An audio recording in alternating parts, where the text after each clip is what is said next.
जो बिल है इसका हम पूरी तरह से विरोध करेंगे और एकदम ठोस विरोध करेंगे। सब पार्टियां, हमारी जितनी भी पार्टियां, सब सहमत हैं इस बिल से मनरेगा ख़त्म होने जा रहा है।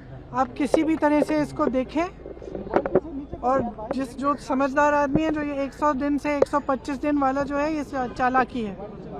अगर इस बिल को कोई भी पढ़ेगा, ये साफ साफ स्पष्ट समझ आएगा कि इस बिल से आने वाले महीनों में ये पूरी स्कीम ख़त्म हो जाएगी, क्योंकि जैसे ही ये बोझ प्रदेश की सरकारों पर पड़ेगा कि इतना पैसा प्रदेश की सरकारों को देना है, वैसे ही आस्ते आस्ते ये स्कीम ख़त्म हो जाएगी, क्योंकि प्रदेश की सरकारों के पास इतना पैसा है नहीं।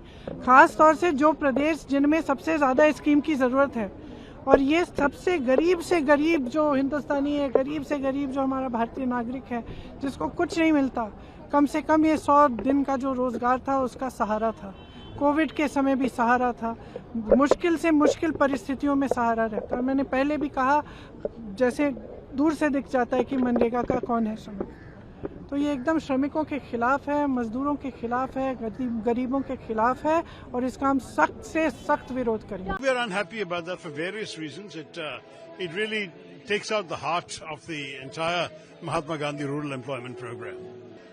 Sorry, as you know, we had to walk out. It was not possible to hear that speech. I won't comment. Debate देखिए, बार बार हम यही कह रहे हैं कि इतनी महत्वपूर्ण जो राइट बेस्ड वो था स्कीम थी, उसको आप सिर्फ एक इंसेंटिव स्कीम बनाए दे रहे हैं, जो एक अधिकार था आदमी के पास, जिसके पास रोजगार नहीं थे, कि वो रोजगार की मांग कर सके, और अगर रोजगार नहीं मिले मनरेगा के अंदर तो कोर्ट का दरवाजा भी खटखटा सकते थे। ये सब चीज़ खत्म करने की कोशिश की है। फिर आपने सारा का सारा डिसीजन मेकिंग सेंट्रलाइज करेंगे, पर फंड डिस्ट्रीब्यूशन डिसेंट्रलाइज करके स्टेट्स के ऊपर जवाबदेही तय कर दिया।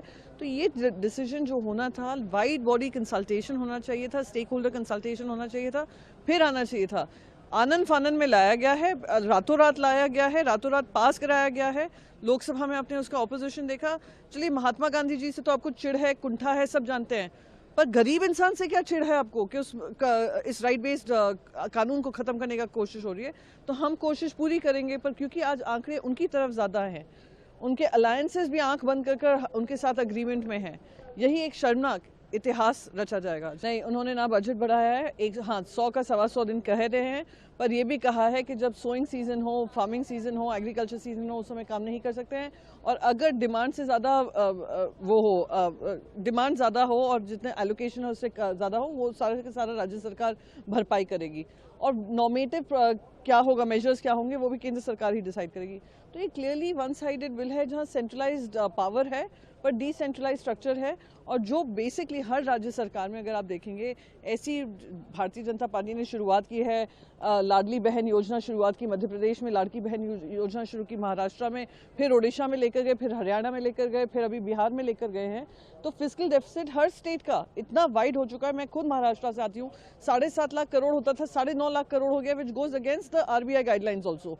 तो कौन सी राज्य सरकार इसको महत्वपूर्ण एजेंडा मानेगी अपना, उसको खत्म करने की कोशिश करेगी। इनका तरीका है, हथकंडा अपनाया है ना। मैं आपको ये कहूँ, आप भी बिल का पूरा नाम नहीं बोल रहे हैं।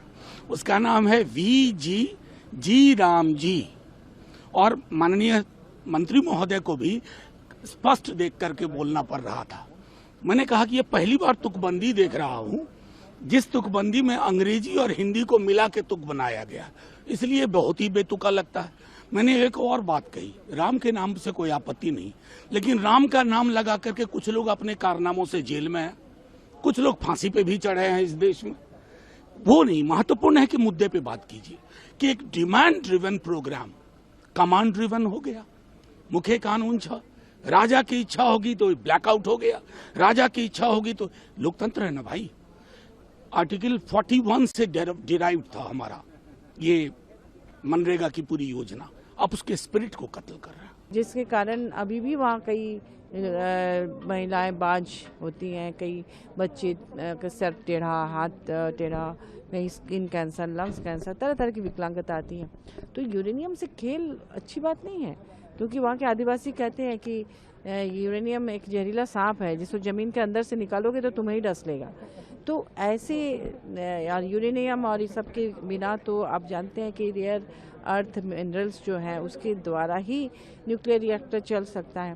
तो इन चीज़ों से जो खेल हो रहा है, अगर कोई परमाणु बम बना के विस्फोट कर दे तो ना सिर्फ 2 साल 1 साल के लिए बल्कि पूरी मैंने कई लाखों साल के लिए कहते हैं कि इस धरती से जीवन खत्म हो जाएगा।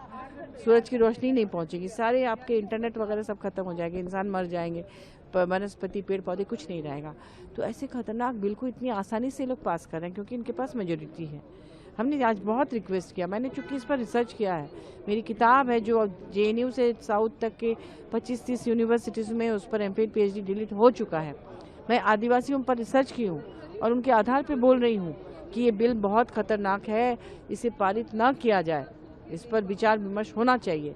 लेकिन ये माने तब तो। उसी तरह से अब ये जो मनरेगा के साथ छेड़छाड़ हो रहा है, अब बताइए कि कौन सा राज्य 40% और 60% के रेशियो में तैयार होगा मनरेगा को देने के लिए। राज्यों के पास ऐसे ही बहुत पैसे की कमी होती है और केंद्र हमेशा जो राज्य केंद्र के साथ मतलब विपक्ष की जो यहाँ सरकार है उनके साथ थोड़ा भेदभाव बरतता ही है और ऐसे में उनके पास ना तो पैसा होगा और ना ही वो मनरेगा के लिए दे पाएंगे। तो इसको भुगतेगा कौन? भुगतेगी आम जनता जो गरीबी रेखा में जी रही है उसके नीचे। तो ये सारे बिल जो हैं देश की जनता के हित में ना होकर उनके नुकसान के लिए है।